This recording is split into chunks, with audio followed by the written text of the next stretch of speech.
In this episode, I had the honor of having a conversation with Xuan. From her journey of breaking into the luxury wedding market to how she uses Instagram as a marketing tool, this is really a masterclass on how to reach your target audience and getting to know them well. Thank you, Inspire Business community, for partnering with us for this season of the Silo Podcast. Creatives, if you need a spot to work with other people, brainstorm, or have an office, Inspire's got you covered. We can't thank you enough for letting us host the podcast in your space. So beautiful, and it made for a perfect backdrop. Let's get into the episode. What's up, everyone? Welcome back to the Silo Podcast. I'm here with Xuan, and we're here talking all things creativity. I'm so hyped for this one. It's going to be a good one. Eden, welcome. Thank you for having me. I feel so honored to be here. Super excited. Let's just dig right into the deep end. Tell me about the rise that you've had on Instagram and what happened there? Because I've been following you for a while now and just cheering you on. But in these last maybe even 4 or 6 months, you've been really popping off. First of all, no, I don't even like talking about this. But I feel really blessed to have people that I can pour into and use my gifts to just share things I'm learning and what I'm creating. Truly feeling so blessed. But it really was a God thing, and just tapping into the gifts that he already has put inside of me and taking time to explore that and build into what he's given me and hopefully stewarding that well. So you're a wedding photographer. Do you consider yourself anything else apart from that? Is your main niche wedding at this point? At this point, it's wedding photography. Previously, I did more editorial brand portrait work, but I have found a passion and a love for telling stories that are centered around two people falling in love and building a life together. It really lights me on fire getting to do that and have such an intimate and deep relationship and create something that they can look back on and they can tap into those emotions and feel deeply. It's a partnership with those couples. Yeah. What is that like to kind of be in a longer term relationship with a client? Because it's not just hey, let's plan this shoot, here's a mood board. It's hey, your wedding could be a year and a half away. How do you what is the communication that you guys have together? I think when I first entered the industry, I felt I didn't love it because I felt like watching other wedding photographers, they would show up the day of, and that was the deepest part of their relationship. And I was like, oh, I don't know how I feel about that. I want to get to know a person. And one thing that I've really tried to emphasize with my clients is we're going to be friends. We're going to be really good friends. I'm going to know stuff about you. And you're going to know stuff about me. And so what that looks like is I take on a limited amount of weddings and I keep it that way so I can develop that intimacy with them and get to know them and their story. Because if I'm taking on 30, 40 weddings, I'm going to feel overwhelmed. I know I'm not going to deliver my best. And ultimately, I want to serve them with excellence. I want them to feel okay, she is investing in me just as much as I'm investing in her. And so that's what that client experience looks like. It's less of, I hate putting that label on you're my client, because really we're investing in each other. So a friendship forms. Yeah. What does serving with excellence mean to you? Taking what I have and continuing to develop it, being a lifelong learner. Honestly, just knowing where I'm at, doing the internal work of, okay, I'm here, but I know I can be better. And not necessarily for self-promotion of I can be better to assert myself over people, be hey, I'm better than you. Be better to deliver better for the people around me, to be able to invest more in my sphere of influence. So, yeah. What are the tangible things that you've worked on in the past that have tweaked for the best experience of the friendship that you bring with your wedding couples? I think I'm in an early stage. I always feel like I'm in an early stage of anything. I never feel like I'm an expert in anything, and I'm completely okay with that. Yeah. But I think right now, what I'm truly investing in is the client experience. So learning that it's okay to use the emojis that I wouldn't normally use if I was texting my friend, or, I can still deliver a great experience by, emails and making sure that they have all their concrete information, but texting them throughout the week of saying, hey, just checking in, how's wedding planning? Do you need help? Learning that my role as a photographer expands more than just a photographer. You were wearing 17 hats as a photographer, and the photos are just like the tip of the iceberg of like how many back end things you take care of. One, just let alone the relationships that you build, but then also like the mood boarding and I don't know what else comes to mind when you think of the 17 hats that you wear. Oh my goodness. Mood boards, making sure that they feel comfortable with, maybe they're going through a dilemma with one of their family members. Like, I don't really feel comfortable with this person attending and I don't know how to navigate this situation. Being willing to, hey, I'm going to make time for you. Do you want to hop on a call? Let's like process this together and make sure that you feel good, because oftentimes a bride forgets that it is their day and we need to celebrate them. And so they'll get caught up in the details, and grounding them to remember like, hey, this is about you. This is to celebrate your day. Let me remind you of that.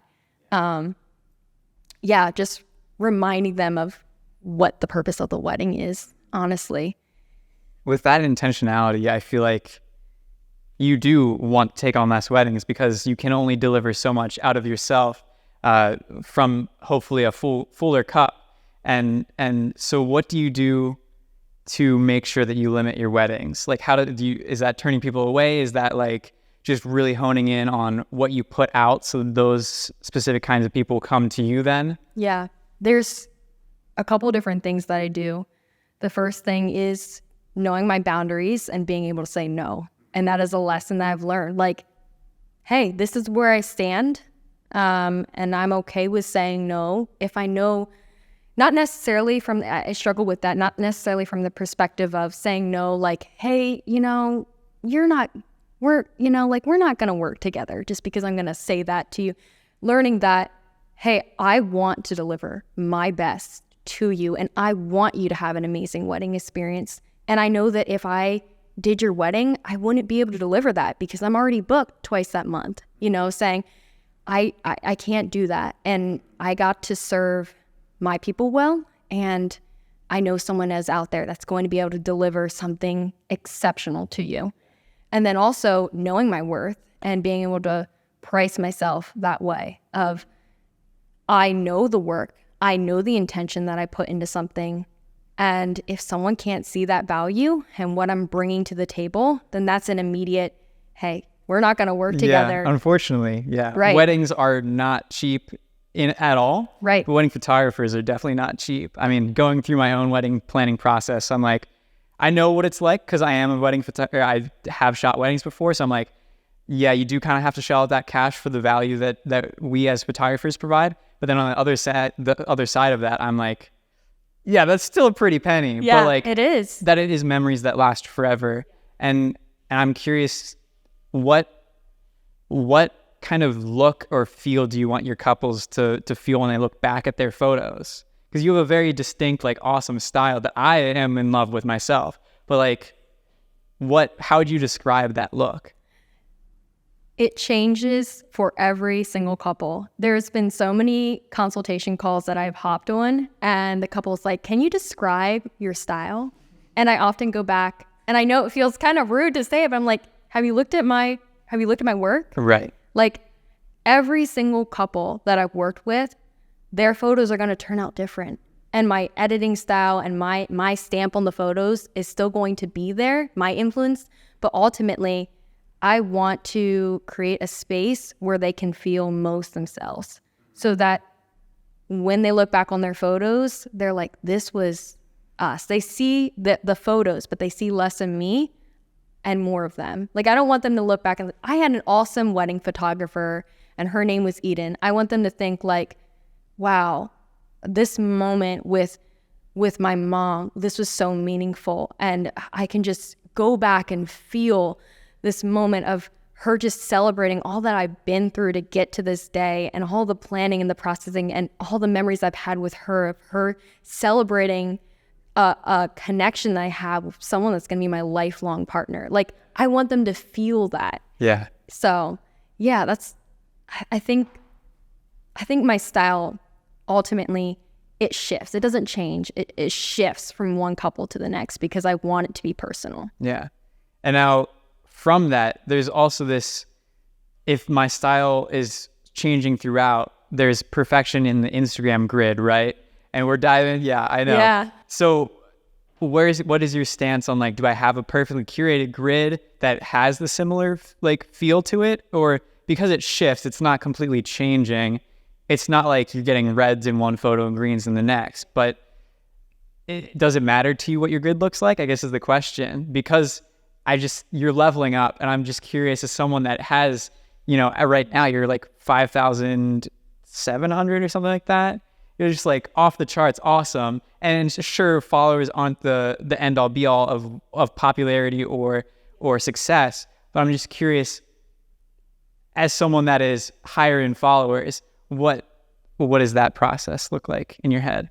First of all, you nailed it on the head. Followers don't matter. Like, if I lost my platform today, there's a part of me that would be like, oh, I worked really hard to put all that content out. But at the end of the day, I know who my people are. I know who I'm serving. So if I didn't have a platform, I would be totally fine. It doesn't matter. Sometimes my account has grown, and because of like different things will blow up, and it's okay, whatever. Like, just more people to give back to. That's a good statement right there. The more people I get, the more I can give back to. Right. Your sphere of influence just grows. You have more opportunity to share and connect with people, and look for ways to encourage them in what they're doing already. I think that's really, really beautiful. Like, you can't give to everyone, of course. You can't run yourself dry, but you find the people that want to grow, want to learn, and that want to collaborate on ideas and moments, and you build relationships. Yeah, it's not just a fan club that's all about you. Right. It's like, yeah, you came because there was some value that I'm already giving. Right. And then as more people, word of mouth or sharing or whatever, your influence grows. Right. And I always go back to this. Do you want to make fans, or do you want to build friendships? And that goes back to, like, if I didn't have an Instagram account, I have to ask myself this: would I be okay?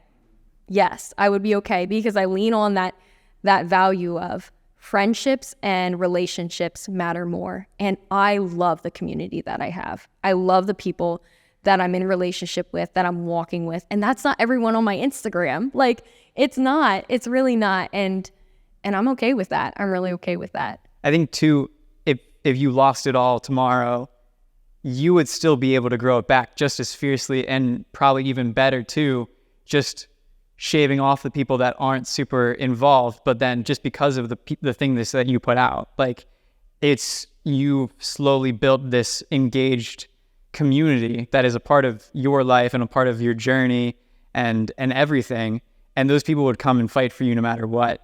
Yeah, like, that's true. Whether you had 0 or 5,000. Yeah, absolutely. So they would come find your new page, just to be like, hey, I'm there for you, Eden, like, and just come back immediately because of the value you put out. I think everyone has people that fight for them and love them, and you have to know yourself before you try to go find your people, and find who do you want investing in you just as much as you invest in them. Like, it goes both ways. But yeah, community is a two-way street. I think just community in general is super important. Obviously with Silo, that's a thing, but also the individuals that are doing awesome brand work or doing the wedding photography. Like, yeah, you still have to have that community that sows into you, because you need a full cup to then serve your clients. What does that look like for you to be in community recently? I think there are levels to community, and that is something that has helped me set healthy boundaries and not take things personally, because I think everyone will go through difficult situations in relationships. That's just the nature of community. But I think there is a close circle, and I have wonderful friends that are in my corner that are cheering me on, that are giving edifying comments about, hey, this is where you need to grow, or I could see you doing a little bit better here, but you're doing this great, and cheering you on with constructive criticism. That's so important. Like, there's always room to grow. And then I have the people that are a little bit outside of there, that I'm pouring into my inner circle, but I'm also pouring to my outer circle. And that gives me, having this little group gives me what I need to continue giving back to the people, even in a larger sphere. To the creative that's like, okay, I'm building that right now, and I'm building into my community. I'm figuring out who's in my inner circle and who's in my outer. This is not something that you take and you deem someone less worthy on the outside. That's something that I want to reiterate. Like, my enemies, I don't even want to call them that. Like, people that don't like me, I still love them just the same as someone that's in my inner circle. That doesn't change. I still wish them the best. I still pray for them. You have to have boundaries. You have to know when to say, okay, you know what, look, we can't continue this relationship because this isn't healthy for the both of us. Yeah, there's filters in place of what comes through to actually mean anything in your ears. And I even want to build off of the inner circle. I think a lot of people allow the bigger circle to be their inner circle. And when we have social media, that becomes even more prevalent because everyone's on social media. So you're like, oh, all my followers, they're in my inner circle cheering me on. And that's not the case. Even if someone seems like they have good intentions for you, or they make one comment that's encouraging, that doesn't mean that you should be taking everything that they tell you to heart, because sometimes it's just not personal, and sometimes they don't mean it that way. And so you have to know who your people are. And I think that corresponds with like community and what we were kind of talking about. Like, the people at the top are collaborating and the people at the bottom are competing.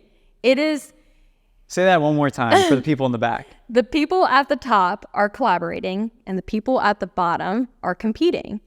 And I hate that we're even giving it levels, but when you're thinking of everyone as competition and you're just looking at the people around you as ways to take and get what you want, you don't have a healthy mentality. You are not a healthy creative. And I know for me, like, I have been in spaces where I've not been healthy. And the thing that has rooted me now, like, I still have seasons and chapters and days where I'm just like, oh, I don't really feel that great. And you start going down a negative thought. But now I have a boundary, even for myself, established of they're doing it well and I can appreciate that. But that doesn't mean I need to take what they're doing and become that.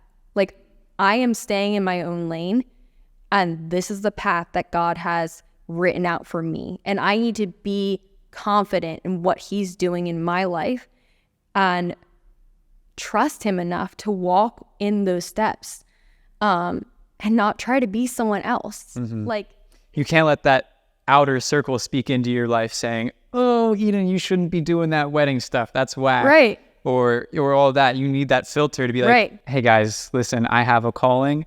I'm sticking to it because my inner circle also sees that calling and passion that I have for following what has been laid out for me. Yeah. And to the creative or the photographer that's really just struggling of like, I don't even know what my next step is. I think that what the best thing to do is find your people and ask them questions. Ask for constructive criticism. Where can I grow more? What am I doing that could be improved? And then also sitting down and looking in the mirror. It is a humbling experience of looking and being like, ouch, I really suck there. Like, I'm not good there. Or And being willing to take those things that you're maybe not the best in and write out a goal and then write out a step to get to that goal.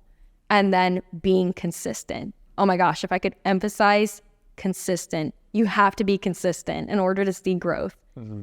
Yeah. It takes a while to build those roots that go deep enough. I think we often talk about the depth of community that we have, and it's really hard to just be like, hey, we want to be friends and expect that constructive criticism to be accurate. There's levels to the friendships that we have and the community that we can have, and finding those people that will dig deep enough into who you are and who they are. One, they need to look in the mirror first before they even start looking at you to figure out what you can improve. But building depth takes time, and that comes with consistency. Anything comes with consistency, and I think for those creatives that are struggling or want to build a following or want to build or whatever, you have to look in the mirror and be like, do I really need the height of followers, or do I want the depth of community? That's, oh my goodness, what you just said. Applauding that. But first of all, like, your intention, people can smell your intentions. If your intention is to just build a big following, it will come out. It will spill. Smell that from a mile away. It will seep out in the way that you talk, the way that you engage with your community, the way that you even share content. It will just, people will know. And so if that's your intention, I would say, hey, like, explore that a little bit more. Like, why are you doing that? And it's something like, even though I am building a platform and my goal is to not build a following. My goal is to reach my ideal client, my bride, and I know she's out there. I know who she is. I've written out who exactly she is. That is my goal. If I gain a couple followers here and there, that's okay. Like, hey, I'm going to share the content, and I hope that you can benefit from it in some way and maybe be inspired, or maybe take the leap to go out there and create your own content. That's great. That's wonderful. But ultimately, my goal is to reach my ideal client, to reach my bride. And some people are really offended by that. And that's okay. And I don't take it personally. I don't. I'm like, if you're offended by what I'm doing, that's that. Like, I'm in my own lane. I'm just doing what I've always set out to do. And I hope that along the way of taking steps to get to my goal, that I am sharing and being generous with the people around me. Yeah. So another tangible example for those who might not understand the depth versus the height analogy is to think about, if you want to be in a community, you have to be a part of that community too. Like, for me, through Silo, a tangible way of seeing this and encountering this is that if I'm not commenting and being a part of the community and like being encouraging to other people and sharing their work and doing this, how are they ever gonna want to share my work? Like, and interjecting, you're doing an amazing job. Thank you. And you are an icon in this area. Stop. Truly. Stop. But thank you. I got to take better ownership of that, so I appreciate that. You do.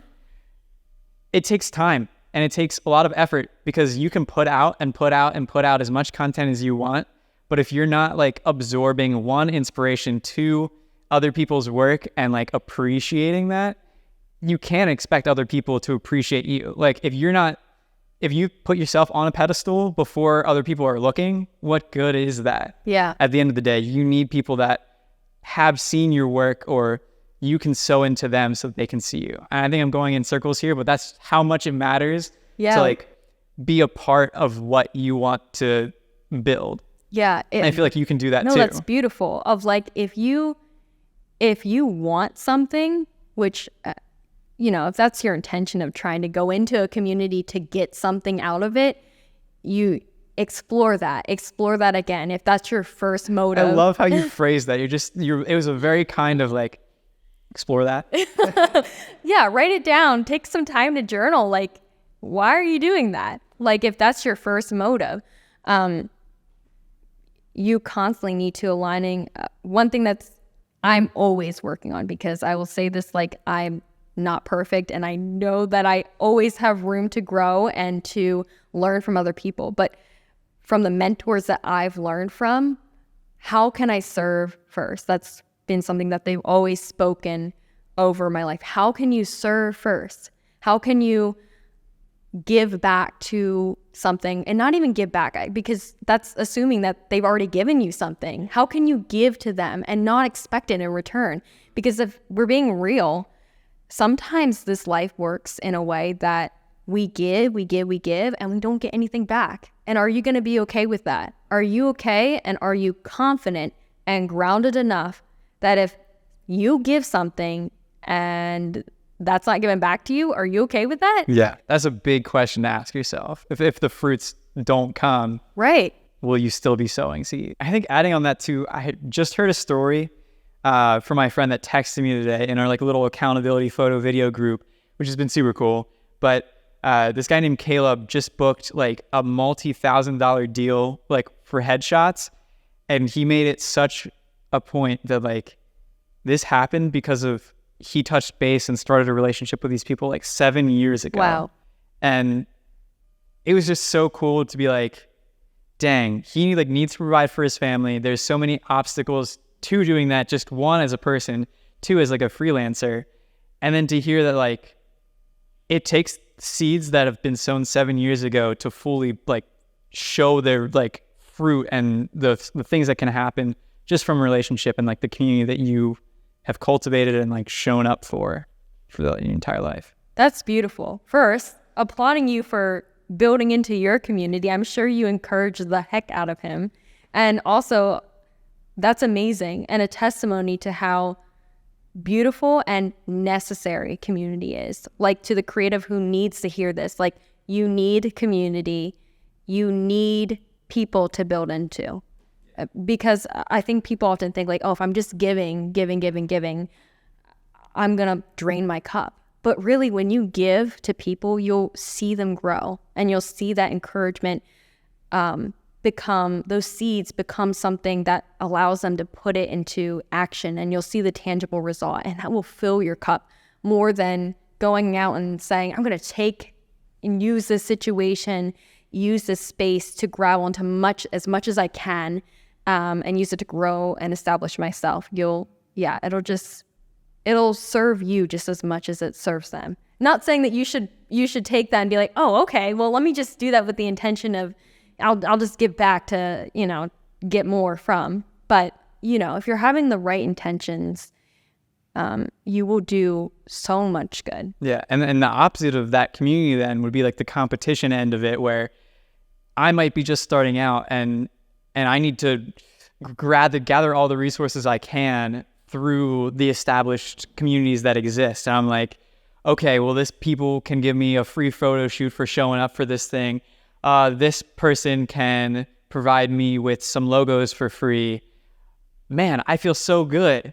But like, is that really fulfilling for you if you're stealing and just taking? Right. And I think that is something that we should dive into, because as Silo, you create space for people to come together.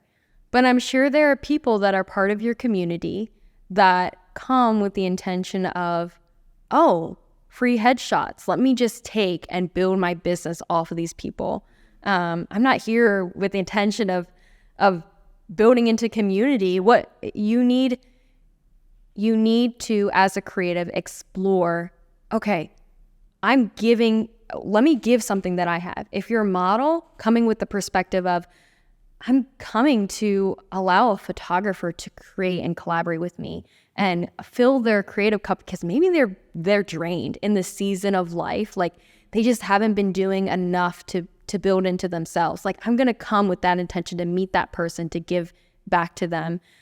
If you're a photographer, like, wow, I've been taking a lot of pictures, but I want to gift someone my art. And to have that perspective, because that is a mentality, that is a perspective shift, you have to do internal work. So if you're a creative out there, make sure you're doing the internal work and exploring yourself and making sure that you're aligning with goodness and not and not just this evil mentality of let me take and own something. Yeah. Yeah. Because you can hoard as much as you want, but Right. then what do you have? You have a messy Right. home. Right. And to just be honest with you, you can smell those people at the events, and you think that you might be a shadow on the wall for just sneaking in behind, getting a quick photo, and Austin and Gavin didn't see you, and I'm getting out of here. Like, unfortunately, I do see that, and like that is a thing, and it helps for me to be able to define those two kinds of people, and the person that is engaged in community are the people that come up to me and say, hey, I'm just here. Like, I don't even need a thank you. I'm not here for a thank you. But for them to be like, hey, are you Austin? You're that guy that does stuff? I'm like, yeah, I'm here doing stuff. Yeah, I'm here. Yeah, I showed up today. I don't know what's going on today. But like, you can, like we said earlier, you can smell those people from like a mile away that are just here to gather. You know your people. You know you've built a community just as much as I've built a community. You know who your people are, and you know the people that are yearning to grow, that are yearning to better themselves and to better the people in their world. And you know that, and you know who to invest in and who not to. That is my next point. Yeah. And not that you're sitting there at your events and like, ooh, I smell you. I hate you. It's not like you're coming with that attitude, but you're like, hey, I really hope you get to a point where you can know yourself enough, know your worth and your talents and your skill sets, and want to give them back. Yeah, the events are free, and we advertise it as free headshots. So like, am I gonna fault you for showing up? Absolutely not. That's how we like, marketed it. But the people that we've invest back into are those people who show up and are like, hey, Gavin, I really want to grow today. Can you like pair me with some of the best models? Because like, their art is so cool and I will never live up to them. I'm like, first of all, let's even the playing field. And two, get over with them right now. And those are the people that we will be like, okay, yeah, let's make something happen for you, because we can tell that like stuff is going to make sense for you and things are going to click. Right. And I really like that you are exploring this as a mindset shift. And it's really important. No, it's so true. Like, in order to be a healthy creative, I don't think I've ever met a healthy creative who doesn't know themselves. Every mentor that I would say is just like a little bit ahead of me, they know themselves, they know their weak points, they know where they need to grow, and they are also generous. The fact that they're giving time to me, like to just sit with me and talk through how they did it and what their process was, so I can look at them and glean and figure out, okay, where am I at now? How can I use this wisdom to grow and become better? Like, that's just a whole nother thing. What does it look like to be sewn into then? Because I want to hear what has inspired you, what has been brought to the surface because of mentors, and how do you maybe find a mentor to start? For me, I've had mentors over different chapters of my life, and some of them have remained consistent, and all of them come from different careers, different walks of life. But it's more so being willing to be edited, I'm using a photographer term, but willing to be humbled, and for them to say, Eden, like, you're not willing to grow here, be stretched here, and I need you to go through that pain of like exploring what that looks like, of, okay, I'm willing to be stretched here, and this is painful and this sucks and I hate this, but willing to find out what's on the other side. And so oftentimes I haven't found my mentors. God has just blessed me with the ability to learn from someone who cares enough and sees enough within me. Even when I can't see it myself, sometimes they're willing to speak life into that. And everybody needs those people. Yeah. It's so important to have, one, a North Star, and that could be any different number of things that you would want to have there. But to have that mentor that's like, hey, I see your North Star too. Let's take a little walk and figure that out. And that's so important, because without that, you can wander. And you you can verbalize wander. that so well. Yeah. Thank you. You can wander forever and not see the North Star in the sky that the person can point to you and see, do you see that too? Right. Oh, well, maybe we are on the same path, and let's walk it together. But think about how often like we take little shifts, and if we have our end goal and, you know, a life circumstance that's hard shifts us a little bit, by the end, we're not even going to hit that. Like, we have to have the people in our lives that are like, hey, steering you back now.